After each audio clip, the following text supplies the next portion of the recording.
안녕하세요. 김명한TV의 김명한입니다.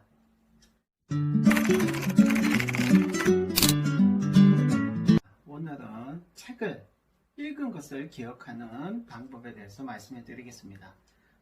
몇 개월 전에 책을 읽어도 남지 않는 이유에 대해서 제가 15분 동안 굉장히 다양한 이야기를 해드렸고요. 그것을 많은 분들이 가장 많이 시청을 해 주셨는데 읽어도 남지 않는 이유, 가장 중요한 것은 인간의 시스템은 망상 활성화 체계를 가지고 있기 때문이고, 그래서 독서의 기술이 필요하다는 걸 말씀해 드렸고요. 자, 오늘은 읽은 것을 기억하는 방법, 읽은 것을 기억하는 가장 중요한 5가지 방법을 말씀해 드리고, 그 중에서 그 5가지를 통합해서 가장 좋은 한 가지 더 좋은 솔루션을 또 말씀해 드리겠습니다. 세계 최고의 뇌과학자들이 쓴 책들을 토대로 해서 알려드리는 것입니다. 첫 번째, 우리가 참고로 할 책들은, 첫 번째 책은 기억을 찾았어 라는 책이고요. 세계적인 노벨상을 수상한 세계 최고의 석학 에릭 캔델의 어떤 뇌과학서인데요. 굉장히 두꺼운 책이고 좀 내용이 어렵고 좀 재미는 없습니다. 하지만 이 책이 유익하다는 거, 그리고 또 독서와 관련해서 메리언 울프의 책 읽는 뇌라는 책이 있는데요. 자, 이 책도 배울 점이 굉장히 많은 책이고요.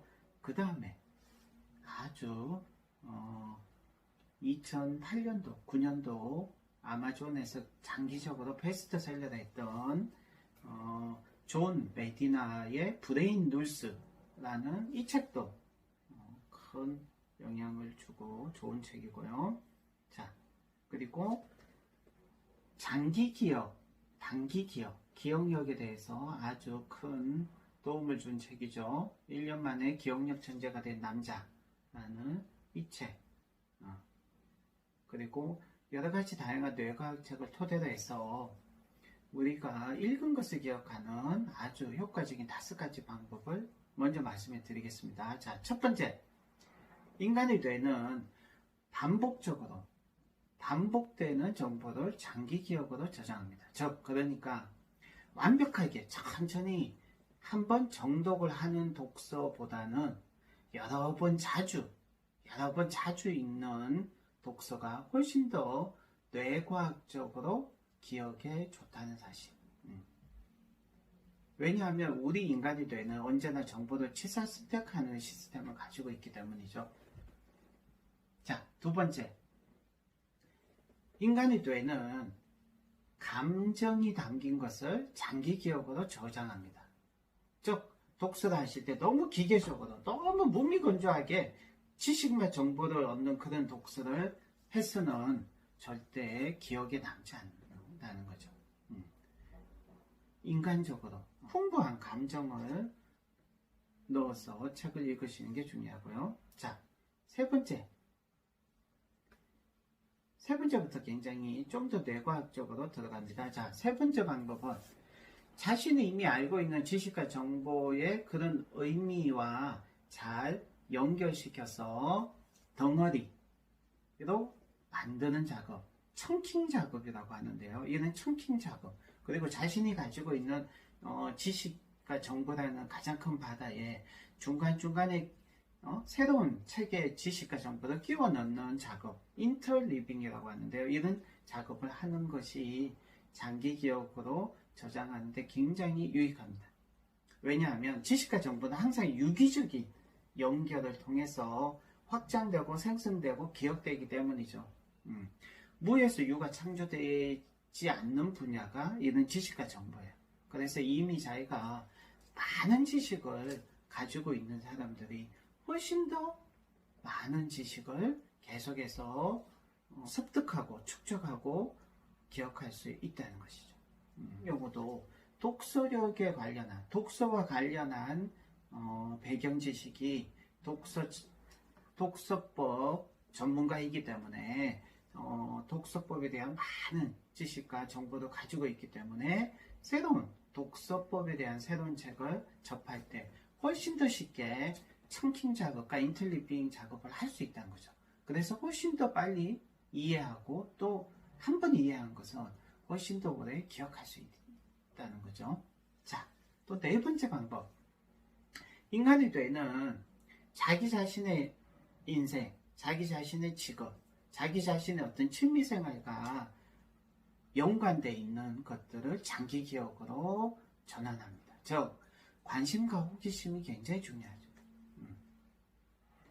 인간이 가장 큰 관심을 가지는 것은 세상과 타인이 아니라 자기 자신이거든요. 그래서 자기 자신의 인생 또는 자기 자신의 직업과 취미와 관련된 것들을 읽을 때 훨씬 더 우리가 더 많이 이해하고 더 오래 기억할 수 있다는 사실 꼭 기억하시고요. 자, 가장 중요한 다섯 번째 방법. 최근의 뇌과학자들이 여기서 최근이라고 하면 한 10년 정도를 얘기하고요. 자, 뇌과학자들이 밝힌 최고의 기억 방법이 있어요. 이게 뭐냐면 바로 인출 작업, 정교화 작업.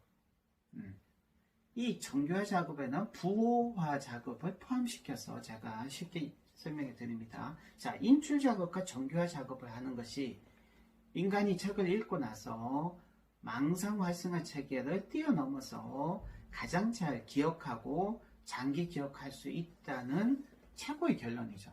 자, 그렇다면 어떤 구체적인 행동을 하면 우리가 인출 작업과 정교화 작업을 할 수 있을까요? 가장 좋은 인출 작업과 정교화 작업은 제가 항상 독서법 특강에 가면 얘기하듯이 한 권의 책을 읽었다면 반드시 하나의 자기만의 문장으로 요약하고 자기만의 문장을 만드는 훈련이 가장 좋은 인출 작업과 정교화 작업이에요. 초수독서법 같은 경우는요, 책을 읽었을 때 반드시 그 책 속에 있는 가장 멋진 하나의 문장이 아니에요.